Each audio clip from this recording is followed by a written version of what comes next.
Now, Faraday's law and Lenz's law. So, apa yang cuba dinyatakan di sini? Try to understand the concept. Faraday's law states that the magnitude of the induced EMF atau induced current, jadi size arus directly proportional to the rate of the magnetic flux being cut. Jadi hukum Faraday menyatakan bahawa magnitude EMF, iaitu magnitude arus aruhan, size arus aruhan berkadar terus dengan kadar pemotongan flux magnet. Maksudnya kalau pemotongan flux magnet dengan kerap kali, lebih laju, berbasiskan laju tadi, maka lebih banyak arus dihasilkan. Size atau magnitude arus besar. Kalau pemotongannya perlahan, speed of rotation perlahan, so maka size arus yang dihasilkan pun kecil. So Faraday's law talks about the magnitude of the induced current.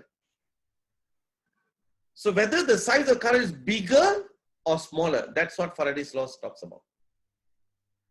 The higher the rate of magnetic flux being cut, the greater the size of the induced EMF atau induced current. So dia lebih kepada size. Lenz's law pula dia menyatakan bahawa lebih kepada arah. The induced current always flows in the direction that opposes the changes. Dalam arah yang bertentangan dengan arah perubahan flux magnet tadi. Maksudnya kalau magnet masuk, dia cuba menghalang daripada masuk. Dia create kutub yang sama, based on that, direct current flows. Bila magnet keluar, then dia cuba mencegah daripada keluar by create different kutub atau pole, then arah pun akan berubah. So ada dua law. Satu, Faraday's law, Lenz's law. Faraday's law talks about the size of the current. Lenz's law, the direction of the current flows. That's how it works. Okay, two major components, two major laws involved here. Lenz's law, direction. Faraday's law, size or the magnitude. Now the magnitude of the induced current in a conductor increases. So jadi macam mana saya nak tambahkan size arus? Ada beberapa cara kita boleh buat. Cara pertama, move the wire faster. Jadi berbasiskan dengan speed lebih laju lah. Kalau berbasiskan perlahan, the rate of cutting, the magnetic flux being cut is lower. Jadi kalau bergerak dengan laju, putaran sangat laju, maka arus yang dihasilkan lebih besar. Okay, contoh turbin. Kalau turbin berputar dengan perlahan, arus dihasilkan kecil. Kalau berputar dengan laju, arus dihasilkan lebih besar. Speed. Yang kedua, stronger magnet is used. Dari segi soalan physics, how to create a stronger magnet? Dua cara. Use a bigger magnet. Atau gandakan bilangan magnet. 1 magnet, 2 magnets, 3 magnets. Same size, you know. 1 magnet dengan 3 magnet berbeza. Yang 3 magnets, stronger magnet. So either use a bigger magnet or use more magnets. More magnets, stronger magnet. The stronger the magnet, that means the stronger the magnetic field. When the magnetic field is stronger, bigger current will be induced. So, yang ketiga, length of the conductor increased.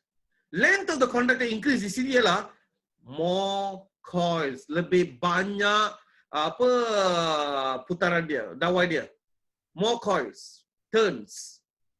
Kalau ada 5 lilitan dengan 100 lilitan, 100 lilitan akan menghasilkan arus yang lebih besar, lebih banyak.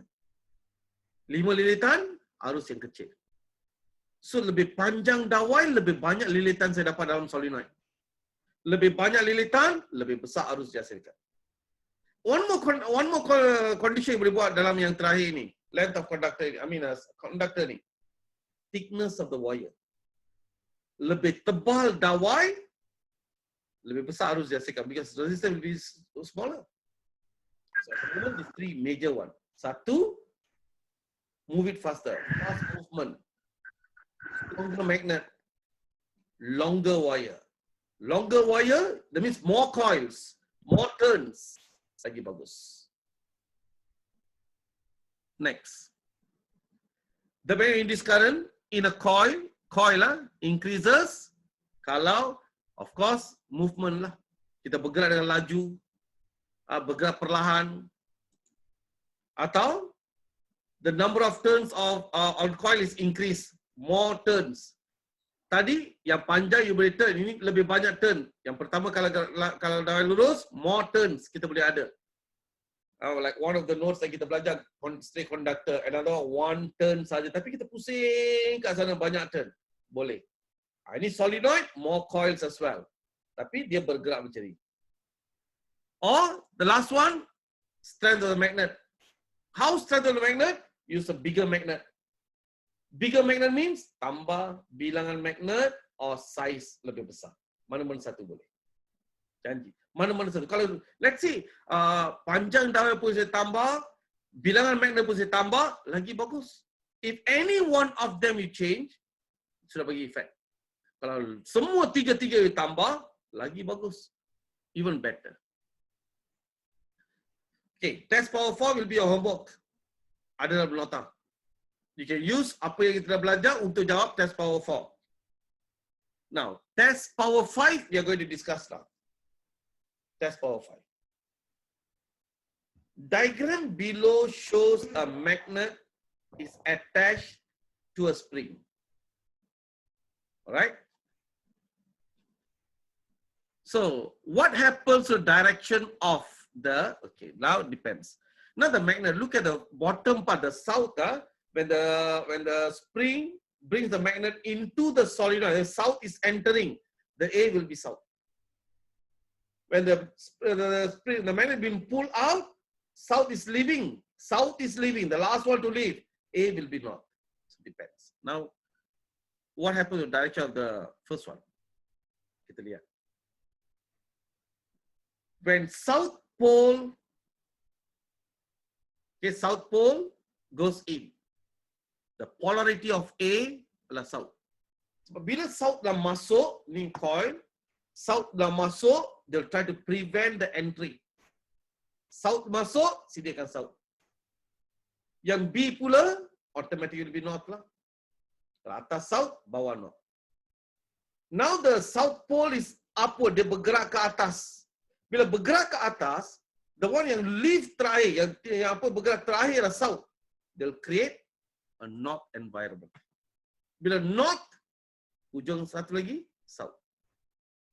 North, hujung satu lagi will be south. Okay. Next part. So, kalau north pole yang kita turunkan, terbalikkan dia punya what we call magnet lah, north enters into a solenoid. Maka polarity A akan jadi north juga. Yang B, south. Kalau north ditarik ke atas, so north yang bila north ditarik ke atas, north yang keluar, dia akan jadi south. Sebelah sana pun akan jadi north, opposite pole. So this is polarity. Ada soalan macam ni juga.